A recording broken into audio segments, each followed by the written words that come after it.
참 이게 세월이 지나면서 문재인 대통령을 또 둘러싸고 있는 또 거대한 또 집단이 있고 정말 그 내로남불의 전형을 봤습니다.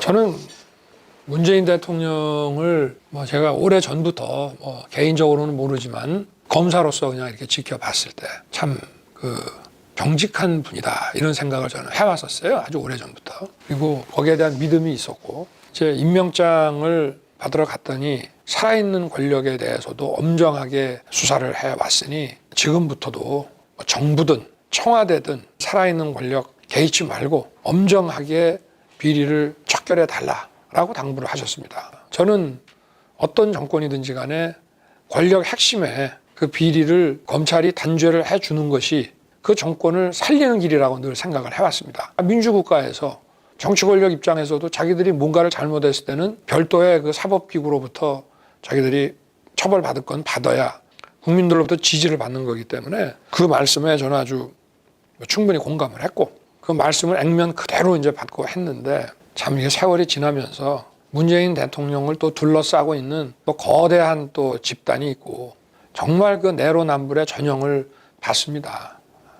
어떤 명분이고 헌법이고 상식이고 이런 거 없이 무조건 정말 그 어떤 조직같이 자기들의 이익에 절대 복종하는 그런 사람들끼리 운영해 나가는 그런 정권이구나. 그래서 민주주의라고 하는 것이 어려울 게 없습니다. 어떤 보편적인 모두가 공감하는 그 원칙에 따라서 그 질서가 만들어져 나가는 것을 말하는 것인데 이거는 입으로만 민주주의고 이거는 그야말로 위장된 민주주의구나.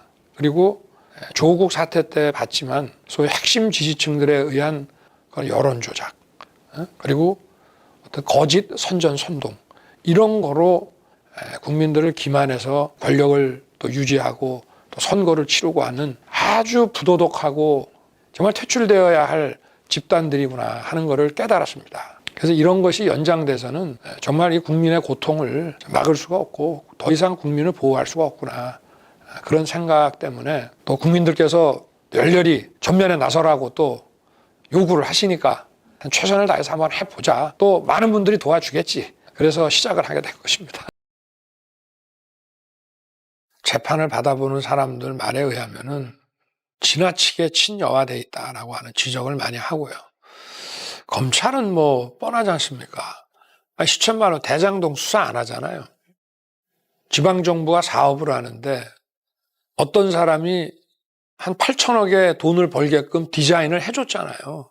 그럼 그 자체가 그냥 배임 아닙니까? 특경법 배임 아닙니까?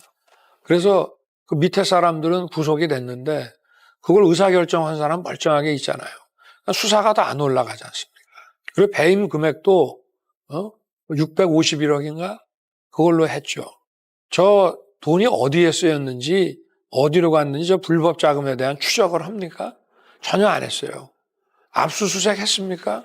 나중에 아마 압수수색을 한 모양인데 저는 성남시청 가서 압수해온 자료가 뭔지 좀 궁금합니다. 아마 택도 아닌 것들 들고 와서 압수수색 했다고 아마 쇼를 했을 것 같고요. 중요 인물들 출금을 안 해서 다 나갔다가 나중에 다시 들어와서 지금 수사가 어떻게 됐는지 알 수도 없고 소위 초과이익 환수와 관련된 그 인물들이 지금 연거푸 자살을 했지 않습니까? 근데 보통 자살이라는 게 검찰에서 무슨 가혹행위를 안 하더라도 검찰 수사가 압박으로 작용할 때 수사에 대한 압박 때문에 자살하는 경우가 많은데 지금 수사를 안 하잖아요. 지금 봐주고 있지 않습니까? 그걸 이 사람들을 불러서 치열하게 추궁하고 이런 걸 안 하지 않습니까? 그런데 왜 이 사람들이 죽는지 도무지 국민들은 이해할 수가 없는 거죠. 또 이재명 후보가 그동안에 벌써 한두 번이 아니고 이 언론에 나온 것만 해도 보도가 된 것만 해도 아마 한 6, 7회, 8회 이렇게 이 대장동 설계를 본인이 했다. 이걸 자기의 치적이라고 계속 설명을 했어요.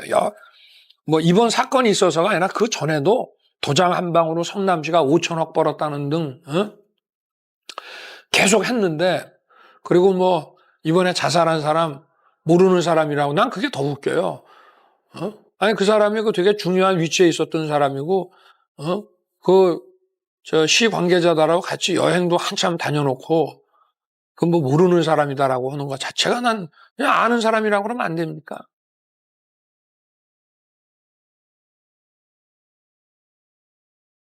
참 황당하죠. 저런 거를 저렇게 수사를 안 할 수가 없는 거거든요.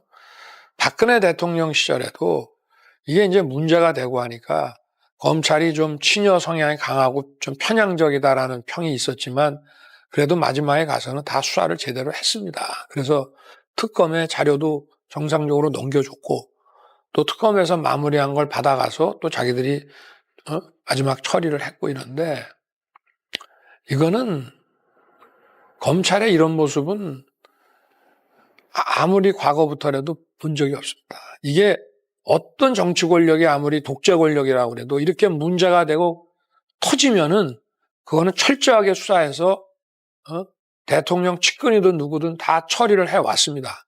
정말 그 아주 권위주의 독재 정권이어서 그런 거를 만약에 못하게 막았더라도 언론에 이렇게 드러나고 터진 거를 이런 식으로 이거는 은폐도 아니고 그냥 뭉개는 건데 이거는 단순한 검찰의 문제가 아니라 이 정권의 본질을 여실하게 보여주는 겁니다. 이게 다 연관이 돼 있거든요. 김대중 대통령, 노무현 대통령, 이명박 대통령 시절에 똑같이 사정수사를 하고 정권의 그 실세들에게 칼도 겨누고 했습니다마는 단 한 번도 저나 제 윗사람들이 인사불이익을 받아본 적이 없어요. 다 원칙대로 다 물론 1등짜리는 안 갔더라도 다 어느 정도 다 인사를 했고 이런 거는 처음 봅니다. 이거는 인사권을 쥐고 있는 정치 권력이 그냥 보복한 거거든요. 사법 업무를 하는 사람에 대한 보복은 원래 중범죄입니다. 판사나 검사나 경찰이 법 집행한다고 그래갖고 거기다가 폭력을 행사하거나 뭐 협박을 했다고 그럴 때 그건 굉장히 가중처벌되는 아주 중범죄입니다. 그래 안 그러면 법질서 유지됩니까? 근데 권력자가 자기가 갖고 있는 인사권을 가지고 그런 식으로 한다면은 이거는 거의 범죄라고 볼 수밖에 없어요. 이런 거를 막 감행해 나가는 거 보면은 얼마나 많은 또 비리가 많기 때문에 이렇게 무리를 하겠냐 이 말이에요. 그래서 과거에 어떤 정권도 이런 짓을 못했습니다. 겁이 나서. 근데 여기는 겁이 없어요. 보통은 겁나서 못합니다. 안 그렇습니까? 대통령 임기 연연이 뭐가 대단하다고 너무 겁이 없어요. 하는 거 보면은.